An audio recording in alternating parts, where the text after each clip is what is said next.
ya. Sehingga terjadi akhirnya demand tidak sama dengan supply. Dan itu masalah klasik di mana-mana ya. Nah, dan itu masalah yang harus bisa dibantu dipecahkan oleh S&OP.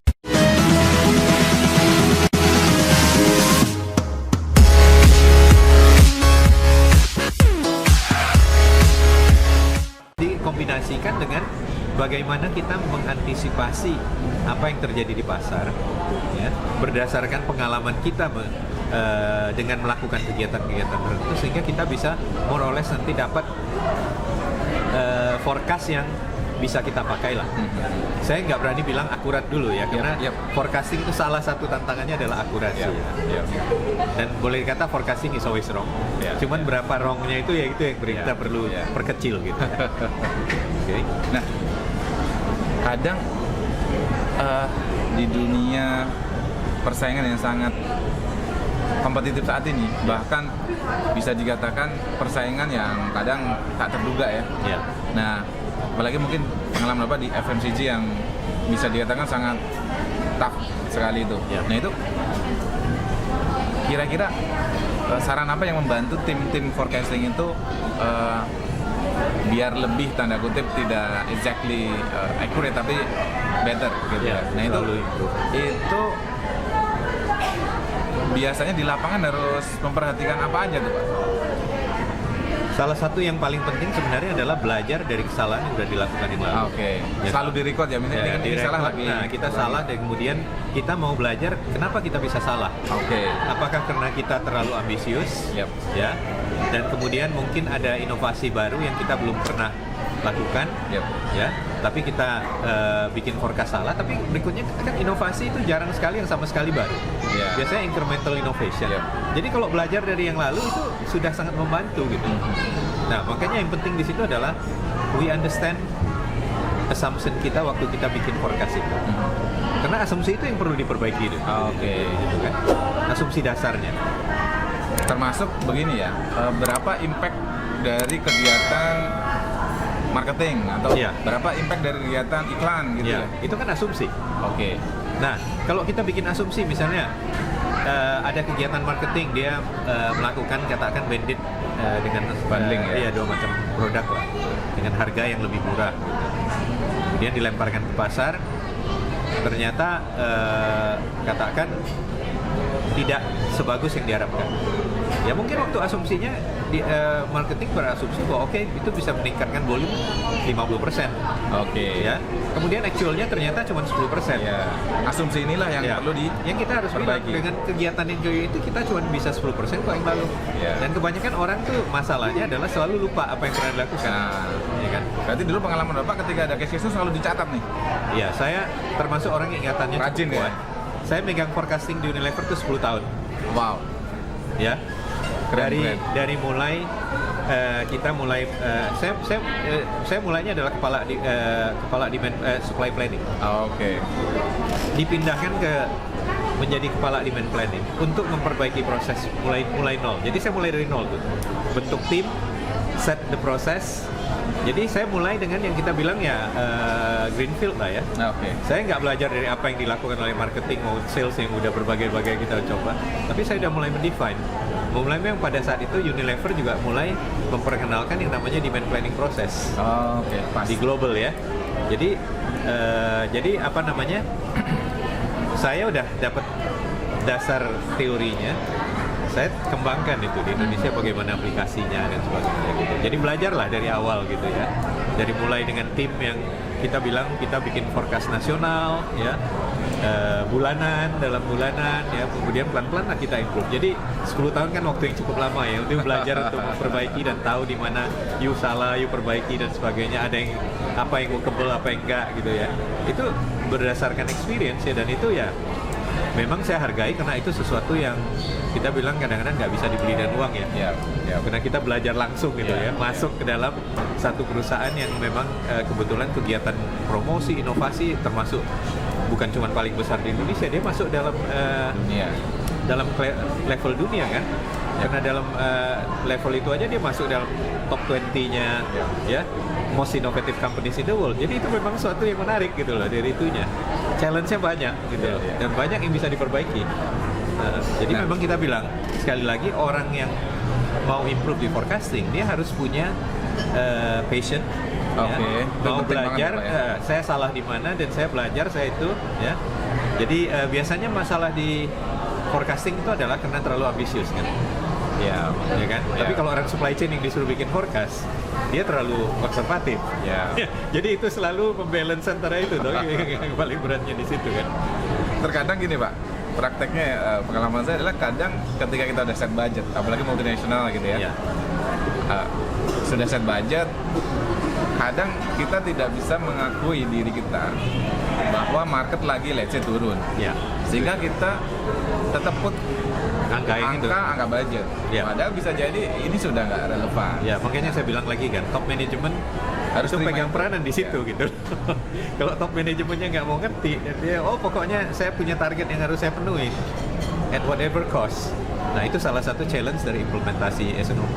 Atau ketika angka memang tidak mau change, harusnya effortnya ditambah ya kan? Ya, atau ada sesuatu yang kita bilang bagaimana, seharusnya pertanyaan dari top management gini, ada gap nih ya, dan uang yang you pakai sekarang begini, asumsi dasar toh.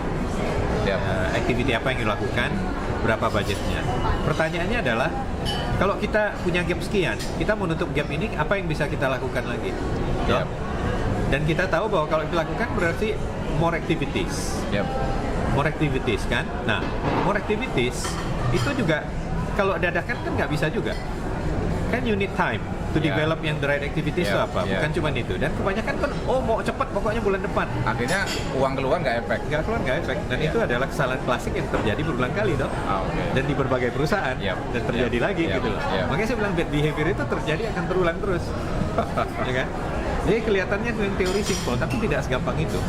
Makanya banyak perusahaan yang tidak berhasil dalam implementasi. Mereka boleh tahu semua teori ya, Iya, tapi kalau iya. behavior nggak dibenahin nggak jalan. Oke. Berarti tetap again behavior nomor satu.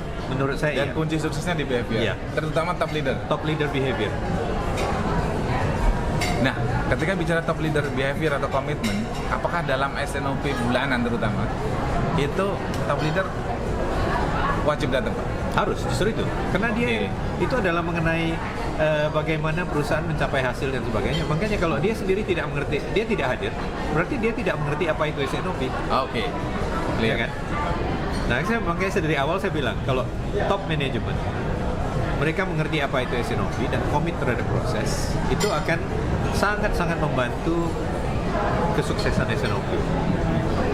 Tapi kalau misalnya S&OP berjalan, tapi si chairman-nya atau si CEO-nya nggak pernah hadir, hanya sekali-sekali aja. Itu udah gejala bahwa itu Akan fail. mereka nggak ngerti apa itu S&OP Iya. sebetulnya. Iya. As simple as that. Yap. Saya sangat setuju tuh Pak. Ya. Karena kadang kita itu melihat bos kita ini komitmen atau enggak atas proses ini. Kalau enggak, dia ketika tim provide data segala macam ya asal juga sih.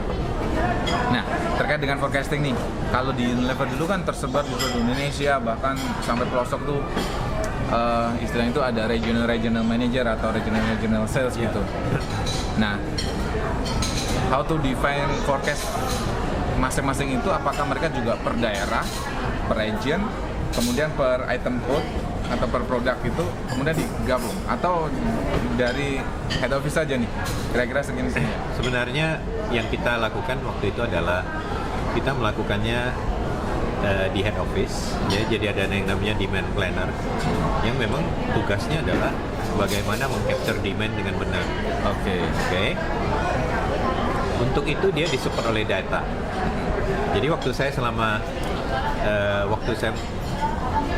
kembali dari UK, yang saya betulkan itu adalah data.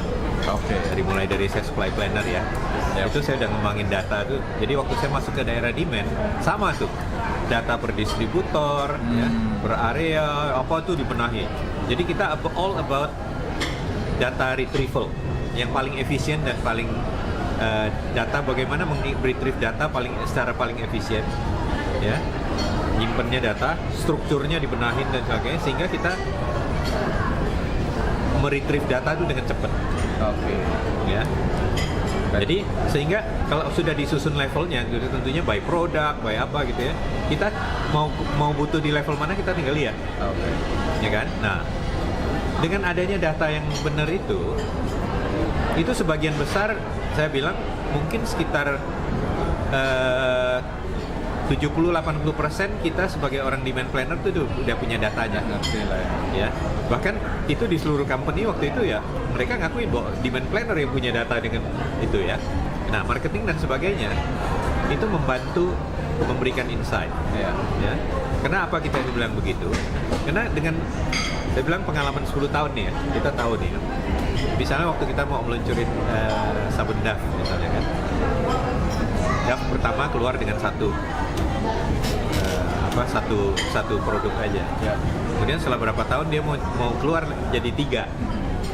Ya, kita sebagai demand planner kita nanya waktu itu, oke, dari 3 produk ini yang menggantikan produk yang asli yang keluar ini yang mana? Oke. Dia bilang oke, produknya yang varian A. Oke, otomatis kita kan agree dan marketing varian A yang kita beri bobot lebih besar. Ya kan, katakan dia 50%. Nah, varian B dan C-nya 25, gampangin aja lah gitu. Tapi kemudian terjadi kejutan karena iklan itu kan di-develop di regional, karena ini global loh.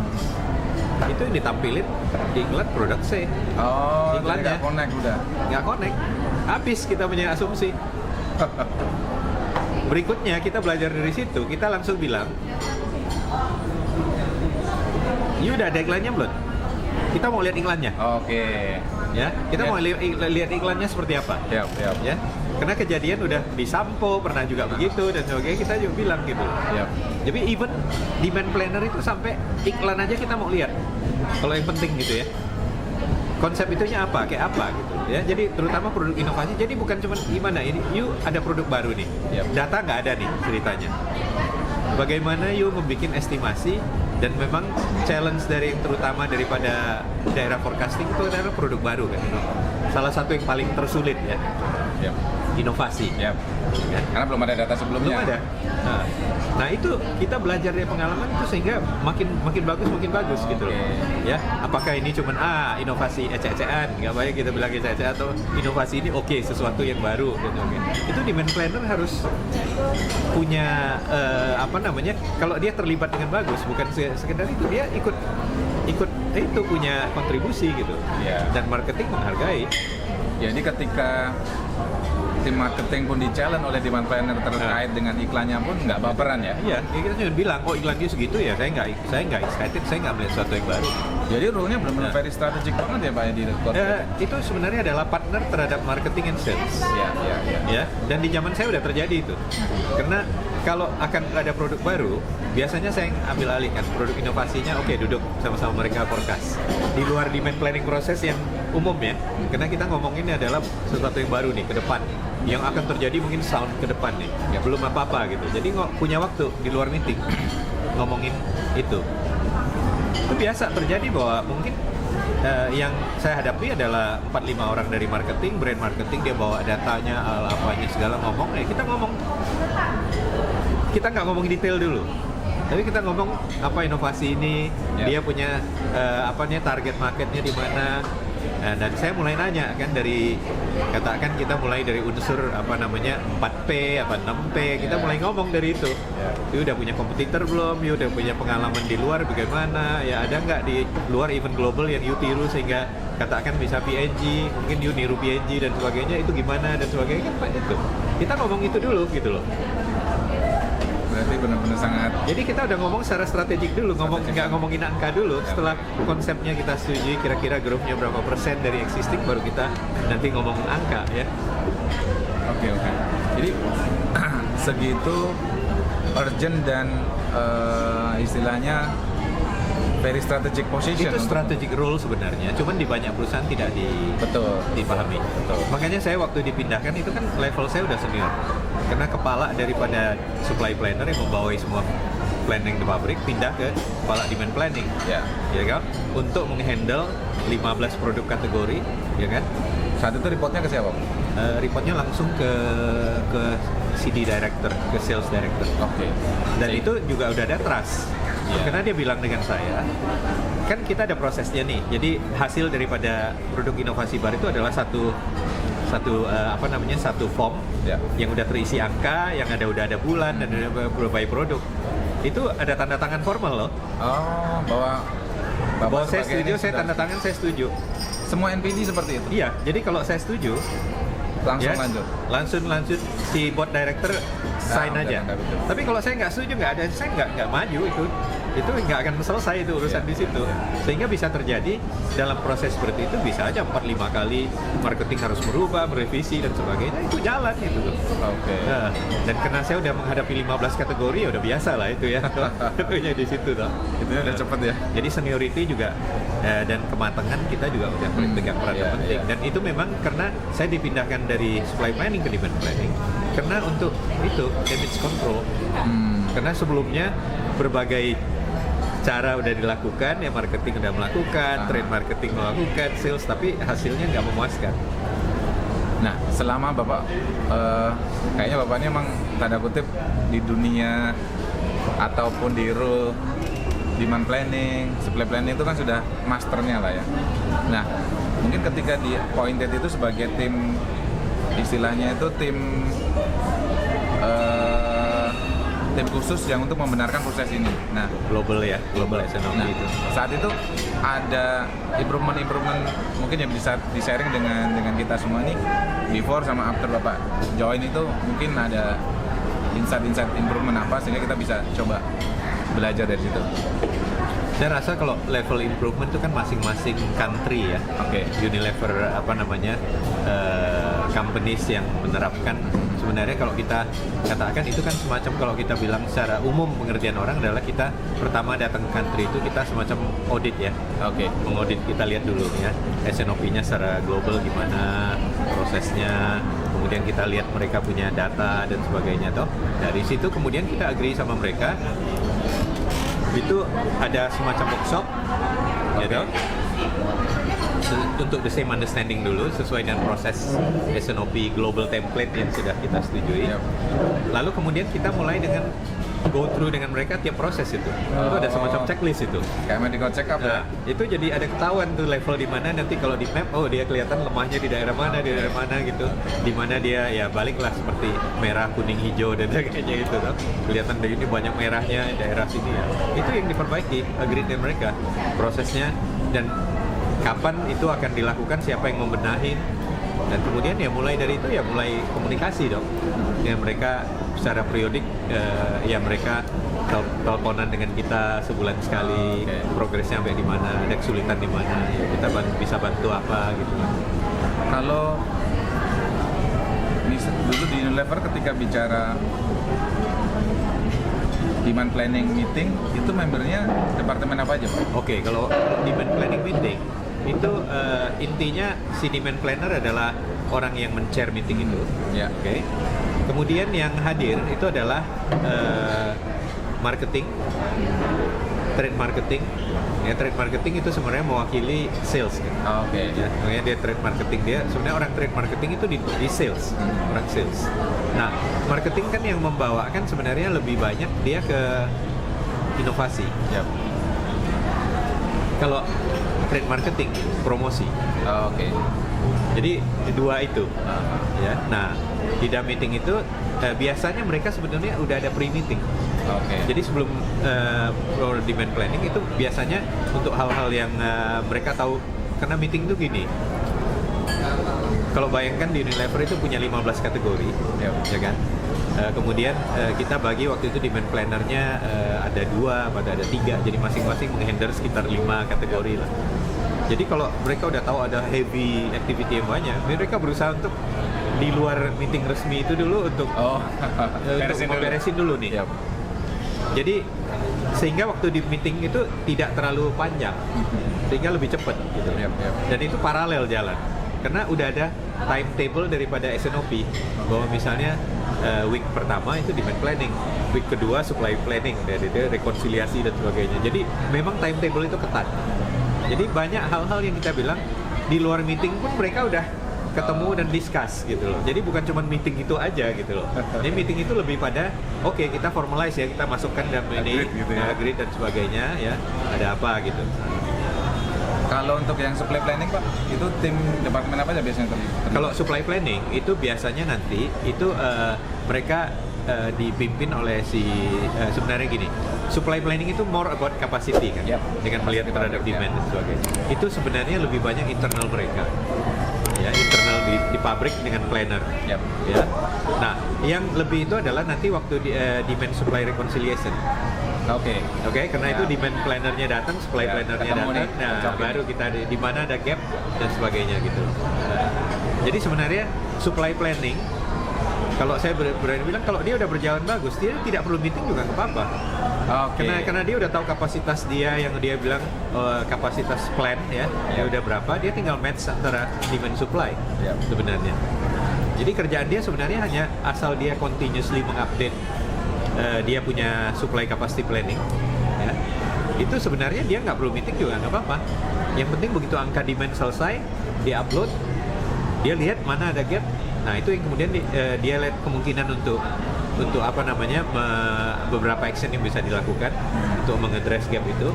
Kemudian kalau nggak bisa ya baru kemudian waktu demand supply meeting baru dibahas kan. Bisa promosinya mau dilakukan 2 bulan lagi, tapi ternyata ada kapasitas yang belum bisa karena materialnya masih ada yang kurang. Gitu.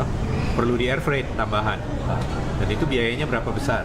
Nah, itu yang dibawakan di demand and supply kan, Ya. demand and supply rekonsiliasi. Nah, kalau di Unilever itu ketika bicara SNOP itu yang di lock sebagai komitmen volume itu berapa bulan ke depan? Nah, kita ngomong sekarang yang orang bilang istilahnya frozen horizon ya. Frozen horizon, ya. Sebenarnya pada kita tuh tidak sebisa mungkin kita bilang tidak frozen. Oke. Cuman memang relatively fix kita bilang. Artinya volume bulan depan biasanya kita udah nggak bisa apa-apa lagi. Oke, one month. Iya, one month itu ya. Tapi yang depannya dan sebagainya itu sebenarnya kita tidak frozen, kita tidak itu lagi. Cuman harinya gini, kalau terjadi activity yang dadakan yang besar, nah itu yang perlu dibicarakan di SNOP. Yap. Ya, karena belum tentu itu bisa dipenuhi.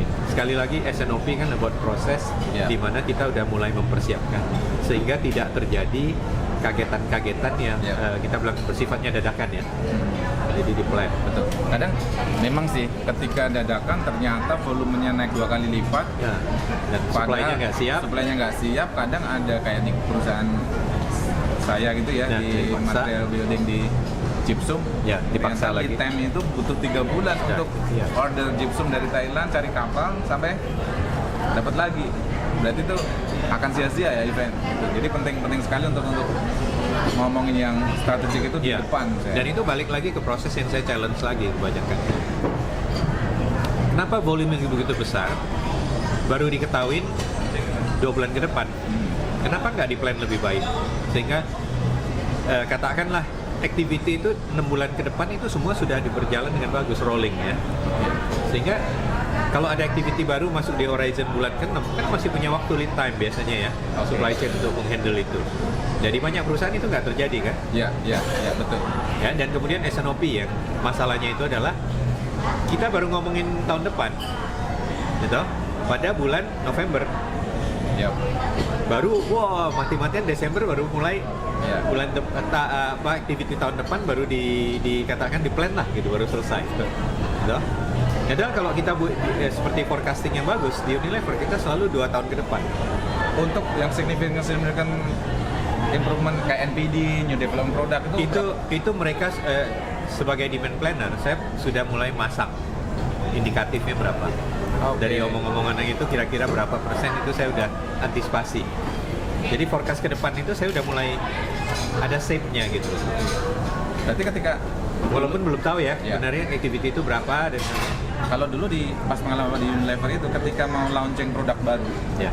itu diskusinya itu berapa bulan sebelumnya Pak, sehingga teman-teman di SNOP sudah notice dan mencantumkan angka impact new development product development itu di angka SNOP. Walaupun pembahasan itu yang meeting-meetingnya tuh sudah dimulai, katakan kalau proyek besar ya, Ya. itu mungkin 9 bulan sebelumnya udah dibicarain, 9 bulan sebelumnya. sudah dimulai dibicarain konsep, artinya belum sampai detail sekali. Yep. Tapi by bulan ke-6 itu udah mulai masuk ke dalam SAP Yep. angkanya. Jadi forecast itu untuk produk baru itu di finalize itu udah 6 bulan sebelumnya. Sehingga Udah masuk ke dalam- antisipasi kagetan angka itu tidak terjadi lagi ya. Ya, udah masuk. Pernah nggak misalnya ternyata ide baru sebulan sebelumnya gitu? Kalau itu bukan inovasi sih, itu pasti Oh. promosi kali. Iya. Ya. Dan Betul, promosi itu ya kita juga biasanya kalau mau lakukan itu kan mungkin harus ada, kalau SNOP berjalan baik kan, kita mestinya udah bilang dulu kan apa yang bisa kita promosi. Kan pertanyaan mulai dari itu. Bukannya saya mau mempromosi ini kemudian Oke. baru kita itu kan. Sehingga bayangan saya dengan produk Unilever yang ribuan itu, apa yang mau dipromosikan itu tim supply planning penting banget. Udah Oh ini tahu. ada yang slow moving ini tolong dikeluarin. Demand planningnya yang tahu sebetulnya. Hmm. Ada lagi yang namanya tim yang namanya sales operations planning yang saya bawahin tadi pada posisi terakhir sebagai general manager Yep, sales yep. operation. Itu adalah semacam traffic controller yang menjembatanin antara demand supply dengan factory itu dengan marketing. Yep. Itu sebenarnya tugasnya adalah bagaimana bisa mengeksekusi innovation dan promotion dengan bagus. Jadi Oke. tim yang khusus melihat itu. Jadi itu sekali lagi planning tim tapi untuk activities tuh, menjembatanin segala itu gitu. Termasuk ngeluarin barang yang slow moving dan segala macam. Menghabisin barang sehingga terjadi waktu relaunch misalnya produk lama, bagaimana habisnya dengan Tarik produk baru dulu, ditarik ya. itu dieksekusi oleh yang namanya sales operation itu. Oke. Ya. Jadi benar-benar sampai terjadi waktu segala activity, khususnya relaunch lah ya. Itu kan produk baru mengganti produk lama. Ya. Bagi kita produk yang sama sekali baru justru lebih gampang karena nggak perlu manage dua. Nggak perlu narik. Iya, nggak perlu yang namanya transition. Iya. Tapi kalau yang produk baru dan produk lama itu transisinya lebih ruwet. Oke. Ya, dan itu memang ada planning tim lagi yang melakukan itu, dan itu yang Yep. di banyak sekali perusahaan nggak ada itu, sehingga terjadi amburadul dan sebagainya gitu. Betul. Kalau kita udah lakukan itu dengan cukup bagus lah gitu intinya. Nah, terkait dengan KPI nih, untuk tahu bahwa proses SNOP itu berjalan dengan baik dan ada impact kepada bisnis, KPI apa sih Pak yang pas? KPI-nya biasanya kalau kita lihat itu kita kan perbaikin, kalau SNOP itu kan terdiri dari intinya adalah proses demand and supply. Oke. Jadi tentunya ada KPI di daerah demand yang relevan terhadap SNOP, misalnya forecast accuracy, forecast bias. Oke. Supply adalah misalnya supply conformance ya. Oke. Demand supply terhadap forecast juga perlu diukur karena sering terjadi Oke. ya karena silo-silo itu ya. Karena sekali lagi tidak ada transparansi data across department. Yep. Kadang-kadang supply itu dia mengalami masalah dengan dia punya ketidakmampuan supply. Oke. Dia juga menyembunyikan data yang kita tahu cuma produk kurang. Salesnya biasa-biasa aja tapi produk kurang terus gitu. Nah itu ada apa? Itu kan semua gejala-gejala yang di permukaan. Nah itu juga kita bisa lihat gitu. Jadi supply conformance juga penting sekali, ya kan? Production conformance lah ya. Supply terhadap forecast, rasionya gimana, ya. Nah, kemudian kita bilang customer service level, ya. Karena kalau SNOP kalau berhasil bagus kan, company growth akan berhasil bagus, ya. Growth bagus karena inovasi dan sebagainya berjalan dengan bagus, disupport oleh